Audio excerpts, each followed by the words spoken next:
பிதா குமாரன் பரிசுத்த ஆவியின் பேராலே ஆமென். கிறிஸ்துவுக்குள் மிக பிரியமானவர். சங்கீதம் அதிகாரம் 34வது சங்கீதத்துல 9வது வசனம், கர்த்தருக்கு பயந்தவர்களுக்கோ குறைவில்லை. எல்லாரும் ஒரு ஆமென் சொல்லலாமா? ஆமென். நாம் கிறிஸ்துவுக்குள் மிக பிரியமானவர்களே, நாம் கர்த்தருக்கு பயப்படக்கூடிய பிள்ளைகளாக வாழ்கின்ற பட்சத்துல நமக்கு பயம் இல்லைங்க. பயம் இல்ல, பயம் இல்ல, எனக்கு பயம் இல்ல, இயேசு என்னோடு இருப்பதால எனக்கு பயம் இல்ல.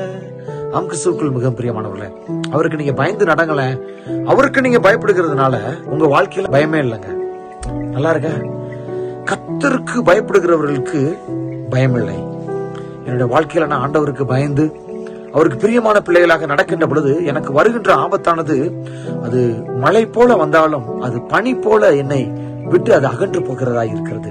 என்று சொன்னால் கர்த்தராகி ஆண்டவர் என்னுடைய கேடகமாக, என்னுடைய கோட்டையாக இருந்து என்னை பாதுகாத்து எல்லா இக்கட்டுகளில் இருந்து என்னை விலக்கி பாதுகாக்கிறார். அதனாலதான் இந்த வார்த்தை இன்னும் ஆழமான ஒரு வார்த்தையாக குறிப்பிடப்படுகிறது. கர்த்தருடைய பரிசுத்தவான்களே, கர்த்தருக்கு பயந்தவருக்கு பயந்தவர்களுக்கு குறைவில்லை. ஆண்டவருக்கு பயந்து நடக்கிற பிள்ளைகளுக்கு குறைவே இல்லை.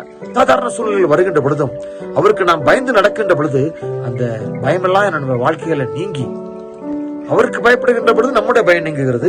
நம்முடைய குறைவெல்லாம் அது நிறைவாக மாற்றப்படுகிறது. குறைவுகளை நிறைவாக்குகிற தேவன். காணா ஒரு கல்யாணத்துல எல்லாரும் பயந்தாங்க. ஐயோ, அனைவருக்கும் திராட்சரசம் பரிமாற முடியாது, என்ன செய்யறது என்று சொல்லி சொன்னாங்க. ஆனால் ஆண்டவர் சொன்னதை கேட்டாங்க. நம்ம ஆண்டவர் சொல்றதை கேட்டு நடக்கின்ற பொழுது நமக்கான குறைவுகள் அங்கே நிறைவாக மாற்றப்படுகிறது. நீங்க ஆண்டவருடைய வார்த்தைக்கு நீங்க கீழ்ப்படிங்க, அவருக்கு பயந்து நடங்க.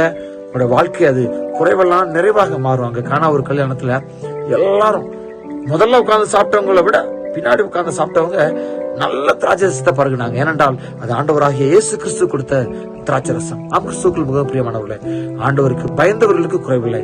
நாம் ஆண்டவருக்கு பயந்து நடப்போம், குறைவில்லாத வாழ்வு வாழ்வோம். கர்த்தர் நாமே நம் அனைவரையும் ஆசீர்வதித்து குறைவில்லாத வாழ்வுக்குள்ளாக நம்மை நடத்தி செல்வாராக. ஆமென். God bless you.